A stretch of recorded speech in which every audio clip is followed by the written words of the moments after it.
శ్రీ గురుభ్యో నమః. శ్రీమాత్రే నమః. మా భక్తి టీవీని ప్రోత్సహిస్తున్నటువంటి మా ప్రేక్షకులందరికీ ధన్యవాదాలు తెలియజేస్తూ 22 మార్చ్ 2026 నుంచి 28 మార్చ్ 2026 వరకు గల రాశి ఫలితాలు తెలియచెప్పుకుందాము. ముందుగా గ్రహస్థితులు: మేషంలో చంద్రుడు, మిథునంలో గురువుగారు, అలాగే సింహంలో కేతువు, కుంభంలో రాహువు, బుధ, కుజులు.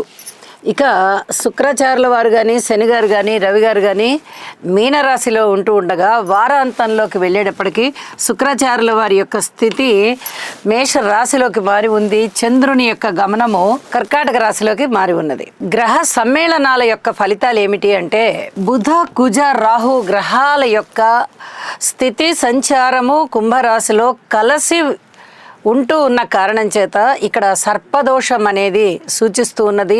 అలాగే బుధ రాహుల కలయిక చేత కొద్దిగా వినికిడి శక్తి తగ్గడము, శారీరక శక్తి సామర్థ్యాలు తగ్గడము ఇలాంటివి ఉండడానికి అవకాశం ఉంది. ఇది చెప్పదగినటువంటి సూచన. అయితే గురువుగారి యొక్క దృష్టి ఉన్నది కాబట్టి కొంచెం పర్వాలేదు, అంత పూర్తిగా శక్తి నశించిపోకుండా ఉంటుంది. కానీ కొంచెం దీని ఎఫెక్ట్ మటుకు స్పష్టంగా తెలుస్తూనే ఉంటుంది అని చెప్పి తెలియజేస్తున్నాను. ఈ బుధ కుజ రాహులకి స్తోత్ర పరిహారాలు చెయ్యండి. అలాగే కుజరాహుల కలయిక కూడా మనకి సర్పదోషాన్ని సూచిస్తూ ఉంటున్న కారణం చేత ఈ సర్పదోష నివారణార్థం కుజరాహు స్తోత్ర పారాయణలు, అలాగే బుధుడు కూడా ఉన్నారు కాబట్టి బుధుని యొక్క స్తోత్ర పారాయణాలు చేయడము, విష్ణు సహస్రనామం చదువుకోవడము చాలా చాలా మంచిది. ఇక శనిగారు కానీ, రవి గారు కానీ, శుక్రాచార్యుల వారు కానీ మీనరాశిలో ఉంటున్న కారణం చేత ఇక్కడ శని రవి కలయిక కొంచెం ఇబ్బంది పెట్టేటటువంటి పరిస్థితే. ఏదైనా మొండిన పడేస్తాయి పనులని. శుక్ర రవి కలయిక అడ్మినిస్ట్రేషన్ కెపాసిటీని పెంచుతుంది. శని రవిల కలయిక కొంచెం అలాంటి సామర్థ్యాన్ని తగ్గేటట్టు చేస్తుంది. అలాగే మొండిగా ఉన్నటువంటి పనులు మటుకు బాగా చేస్తారు వీళ్ళు. ఇలాగా అంటే అక్కడ శక్తిని బట్టి అన్నమాట. బలహీనంగా ఉన్నవి బాగా బలహీనం అయిపోతాయి, బలోపేతంగా ఉన్నవి బాగా బలోపేతం అయిపోతాయి. అలాంటి పరిస్థితి కనిపిస్తోంది. అయితే భార్యాభర్తల మధ్య మటుకు అన్యోన్యత విషయంలో కొద్దిగా జాగ్రత్తగా ఉండవలసినటువంటి గ్రహస్థితులే ఇవి. తప్పనిసరిగా శని శుక్ర రవి గ్రహాలకి స్తోత్ర పారాయణాలు చేసుకోవలసిందిగా సూచన చేస్తున్నాను. వారాంతంలోకి వెళ్ళేటప్పటికీ శుక్రుని యొక్క సంచారం మారి ఉంది కాబట్టి ఇప్పటి వరకు నెల రోజుల కాలం నుంచి శనిగారితో కలిసి ఉంటూ ఉన్నారు. ఇక వారాంతంలోకి వచ్చేటప్పటికి ఈ గ్రహ ప్రభావం తగ్గి మళ్ళీ తిరిగి అన్యోన్యత పెరుగుతుంది. ఇది గమనించుకోదగ్గ సూచన. అయితే స్తోత్ర పారాయణాలు మటుకు మానకండి. అలాగే కుజుని యొక్క సప్తమ దృష్టి కేతువు గారి మీద పడుతోంది. ఇది కొంచెం ఆధ్యాత్మిక చింతనని పెంచుతుంది. అయితే సర్పదోషంలో ఉన్నారు కాబట్టి కుజరాహు కలయిక సర్పదోషాన్ని సూచిస్తూ ఉంటుంది కాబట్టి ఈ గ్రహాలకి ఎక్కువగా మీరు ఏది పరిహారం చేసుకుంటారో అదే మీకు ఆధ్యాత్మిక చింతన పెరిగినట్టు కూడా లెక్క. కాబట్టి తప్పనిసరిగా ఈ పరిహారాలు చేసుకోండి, మానసిక ప్రశాంతంగా ఉండండి. ఇక రాశుల్లోకి వెళ్దాం. మీనరాశి వారికి ఈ వారం రోజుల కాలము 22 నుంచి 28 వరకు మార్చి నెలలో ఏమైనా గ్రహస్థితులు బాగా మంచి అనుకూలమైన స్థితుల్లో ఉండి సత్ఫలితాలను ఇస్తున్నాయా అంటే, షష్ఠ స్థానంలో కేతువు గారి యొక్క స్థిర సంచారము చాలా బాగుంది. మరి రాశిలో ఉన్నటువంటి శుక్రాచార్యుల వారు ఏమన్నా మంచి ఫలితాలను ఇస్తున్నారంటే అంత మంచి ఫలితాలను ఇవ్వబోవడం లేదు. ద్వితీయ స్థానంలోకి వెళ్ళిపోతున్నారు వారు వారాంతంలో. అప్పుడు మటుకు చాలా అద్భుతమైన ఫలితాలను ఇస్తారు. మరి ఇక్కడ రాశిలో శనిగారితో ఉన్నారు, అనుకూలతను ఇవ్వడం లేదు. అలాగే కాకపోతే మృష్టాన్న భోజనాలు చేయించడం, వినోద కాలక్షేపాలలోకి వెళ్ళడం, నూతనమైన దుస్తులు ధరించడం ఇలాంటి ఫలితాలకి చాలా బాగుంటుంది. కానీ ఏదైనా కీర్తి ప్రతిష్టలు పెంచుతున్నారా, ధనాన్ని ఇస్తున్నారా, ఇలాంటివి మటుకు కొంచెం కష్టంగా ఉంటాయి. విలాసవంతమైన జీవితాన్ని ఇస్తారు, ఆదాయాన్ని ఇవ్వరు. ఇది చెప్పుకోదగినటువంటి ఫలితంగా తెలియజెప్తూ ఉన్నాను. ఏది ఏమైనా ద్వితీయంలోకి వెళ్ళిపోతున్నారు కాబట్టి వారాంతంలో కొంచెం మంచి ఫలితాలలోకే దారి తీస్తున్నాయని చెప్పుకోవాలి. అన్నదమ్ముల సహాయ సహకారాలు ఉన్నాయి. మాతృవర్గ రీత్యా అంత బాగలేదు, సంతాన రీత్యా అంత బాగలేదు. రుణభారాలు మటుకు చాలా వరకు రుణభారాలు తీరేటటువంటి పరిస్థితి. ధనము మీకు అనుకోని విధంగా ధనము వచ్చే పరిస్థితి. భార్యాభర్తల మధ్య అనుకూలతలు కనబడబోవడం లేదు సరికదా. ఇంకా కొన్ని మీ మీద ఏమన్నా అపనిందలు అభాండాలు పడేటటువంటి పరిస్థితి.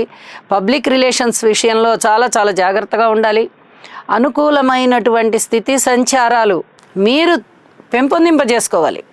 దానికి గాను యోగా చేయాలి, ఓర్పు కలిగి ఉండాలి, ఇంటి ఇలవేల్పుని పూజించాలి. అలాగే వ్యయస్థానంలో ఉన్నటువంటి కుజరాహు గ్రహాల యొక్క సమ్మేళనము సర్పదోషాన్ని సూచిస్తూ ఉన్న కారణం చేత కుజరాహు స్తోత్రపారాయణాలు చేసుకోండి.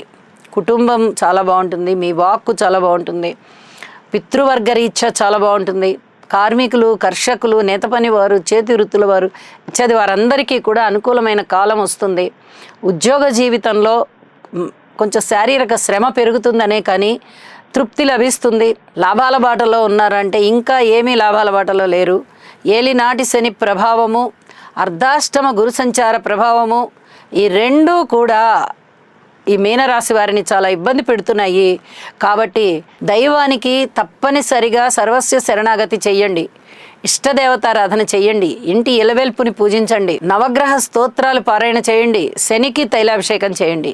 ఇన్ని పరిహారాలలో ఏ కొన్ని మీకు కుదిరినా చేయండి, ప్రశాంత జీవితంతో ఉంటారు.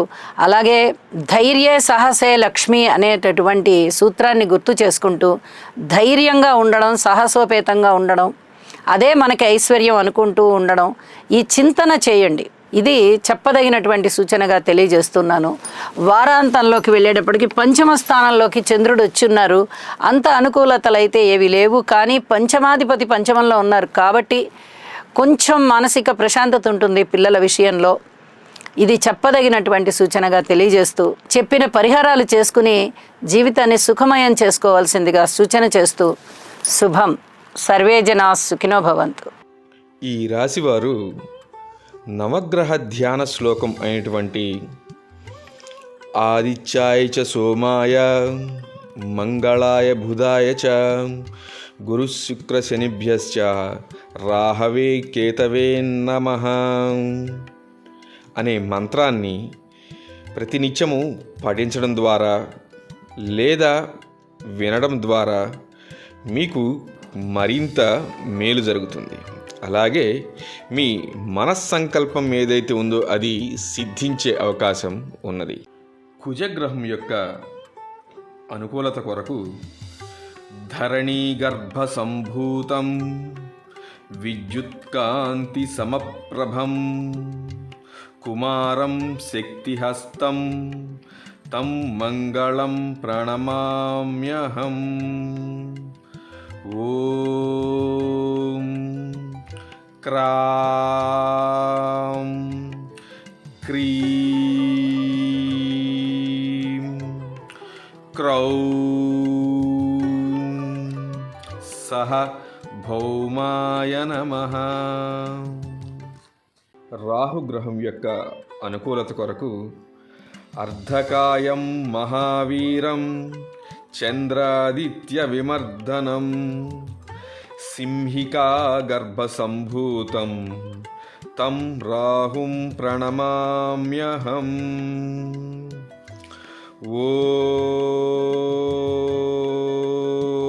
ఓం భ్రాం భ్రీం భ్రౌం సహ రాహవే నమః.